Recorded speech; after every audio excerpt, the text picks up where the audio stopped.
जय हिंद। इस वीडियो में हम देखेंगे कि जीएसटी क्या होता है, जीएसटी कब लगता है, जीएसटी कितने प्रकार का होता है, कौन सा जीएसटी कब लगता है, GST input GST, output GST, GST return, GST के जो अलग अलग स्लैब है वो किस तरह है, जीएसटी इन क्या होता है, जीएसटी एन क्या होता है। तो चलिए शुरू करते हैं। तो देखिए मेनली जो है पहले टैक्स दो ही प्रकार के होते थे, एक तो डायरेक्ट टैक्स और एक इनडायरेक्ट टैक्स। डायरेक्ट टैक्स जो आपसे सीधे लिए जाते हैं जैसे income tax, property tax, corporation tax, gift tax.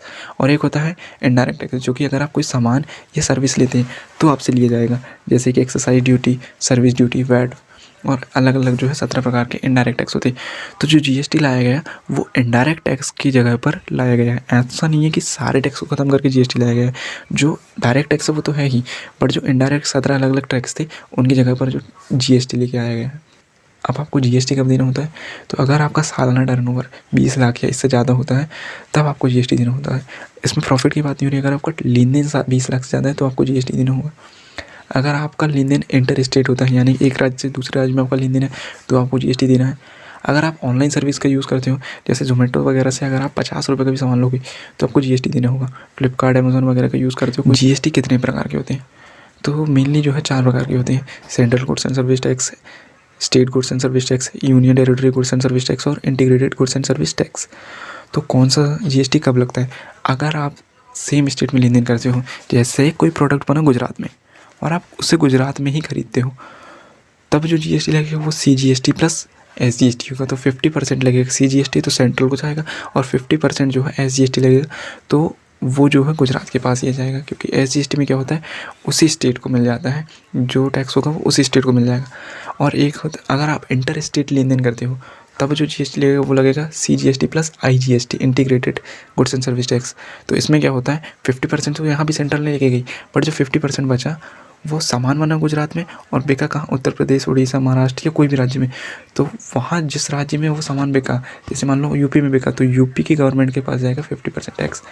अब आप कहोगे कि भैया गुजरात में बना, गुजरात में क्यों नहीं मिला, तो देखो यार वहाँ के लोगों को इनडायरेक्टली एम्प्लॉयमेंट मिल गई तो वो तो राज्य ग्रो कर ही गया, बट वहाँ जो है लोगों ने कंज्यूम किए, सरकार को क्या मिला, तो सरकार को भैया ये लो टैक्स लो तुम और तुम भी ग्रो करो। तो इसलिए जो है इंटीग्रेटेड जीएसटी में जो एंड कंज्यूमर राज्य होता है उसको टैक्स दिया जाता है। और एक होता है यूनियन टेरिटरी। तो देखो यूनियन टेरिटरी में क्या होता है, लगता है इसमें भी SGST और IGST ही है। सेम स्टेट होगा तो SGST और इंटर स्टेट होगा तो IGST।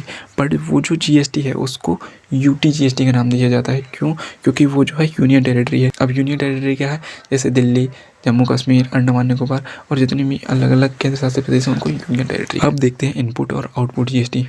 तो मान लो आपने सामान लिया 100 रुपये का और उसमें 10% GST लगता है, तो वो सामान जो है आपको पड़ेगा कितने, 110 रुपये का। अब आपको उसको बेचना है तो आप सोचते हो कि यार मैं इसको 150 रुपये का बेचूंगा, तो आप उसको 150 रुपये का बेचते हो प्लस 10% उसमें GST लगाते हो, तो आप जो सामने वाले चार्ज करते हो 165 रुपये। अब 10 रुपये तो आपने पहले ही सामान खरीदते वक्त GST दे चुके हो, तो अब आपको जो है GST देना कितना है, तो जितना आपने पहले GST दे चुके हो यानी आपको जो इनपुट GST है उसको आप आउटपुट GST से माइनस कर दो। तो आपका जो आउटपुट GST वो 15 रुपये आया है, उसमें से 10 रुपये माइनस कर दो तो बच्चे का कितना, 5 रुपये। तो जब आप GST रिटर्न फाइल करोगे तब आपको 5 रुपये देना है, सरकार को 5 रुपये देना है।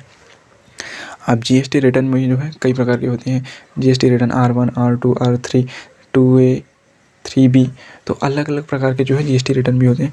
तो आज हम इसकी डिटेल में नहीं जाएंगे। GST रिटर्न जो है एक महीने में 3 बार होता है। GST रिटर्न एक महीने में जो है 3 बार होता है, तो मतलब हर 10 दिन में आपको GST रिटर्न देना होता है। अब इसी से जुड़ा एक होता है कंपोजिशन। तो कंपोजिशन इसमें क्या होता है, इसमें आप टैक्स वगैरह को थोड़ा कम करवा सकते हो। अब देखते हैं GST के जो अलग अलग स्लैब है वो किस तरह है। तो जो सबसे ज़्यादा ज़रूरी चीज़ है उनमें बिल्कुल भी टैक्स नहीं है, और जो लग्जीरियस चीज़ है उनमें सबसे ज़्यादा टैक्स लगाया जाता है। तो सबसे ज़्यादा ज़रूरी चीज़ जैसे कि दूध हो गया, गेहूँ, दाल, अंडा, अनपैक्ड पनीर, या ऐसी चीज़ें जो आप डायरेक्ट किसान से ले सकते हो उनमें 0% GST होता है, उनमें कोई भी GST नहीं होता। और वो चीज़ें जिनमें थोड़े से रिसोर्सेज खर्च होते हैं उसमें आपको थोड़ा सा GST बढ़ जाता है, जैसे 5%, जैसे शुगर, चाय, coffee, milk powder, news print. तो इस तरह और भी काफ़ी सारी चीज़ें हैं जिनमें आपको 5% GST देना है। अब इसके बाद है 12% GST, जैसे बटर, घी, मोबाइल, बायोगैस, फ्रूट जूस और भी काफ़ी सारी चीज़ें जिनमें आपको 12% GST देना होता है। इसमें थोड़े और ज़्यादा रिसोर्स खर्च हो रहे हैं तो और ज़्यादा टैक्स लग रहा है।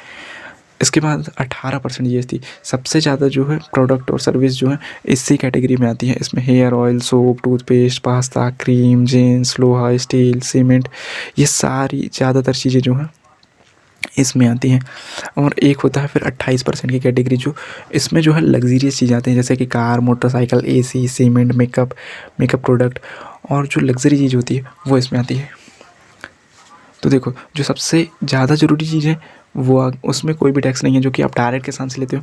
और जो सबसे ज़्यादा लग्जरियस चीज़ है उनमें सबसे ज़्यादा टैक्स है, जैसे कार, मोटरसाइकिल वगैरह, तो इनमें 28% टैक्स है।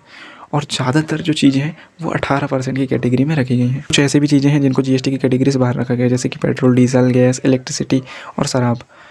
अब इनको जीएसटी से बाहर क्यों रखा गया? क्योंकि अगर इनको जीएसटी में रखा जाएगा तो इनके जो रेट होंगे वो काफ़ी कम हो जाएंगे, तो सरकार को उतना ज़्यादा फ़ायदा नहीं होगा।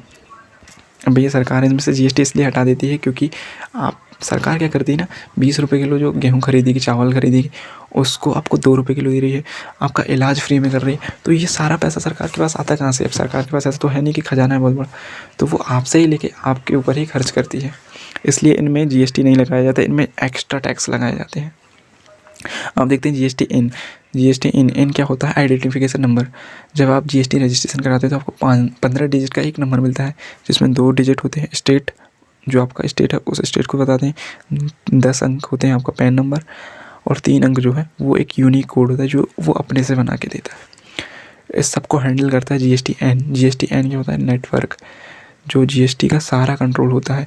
इनपुट जीएसटी, इनपुट और आउटपुट, जीएसटी में कब रिटर्न फाइल होगा, कब क्या होगा, कौन सी चीज़ में कितना जीएसटी लगेगा, जीएसटी कौन सा सेम स्टेट वाला है, इंटर स्टेट वाला है, सीजीएसटी, आईजीएसटी, कौन सा जीएसटी कब लग रहा है, ये सारी चीज़ जीएसटी एन देखता है, जीएसटी नेटवर्क। तो आप लोगों को समझ आया होगा कि जीएसटी क्या होता है, जीएसटी कितने प्रकार का होता है, कौन सा जीएसटी कब लगता है, input GST, output GST, GST return, GST के जो अलग अलग स्लैब है वो, जीएसटी इन, जीएसटी एन। तो अभी के लिए बस इतना ही, मिलेंगे नेक्स्ट वीडियो में, तब तक के लिए जय हिंद।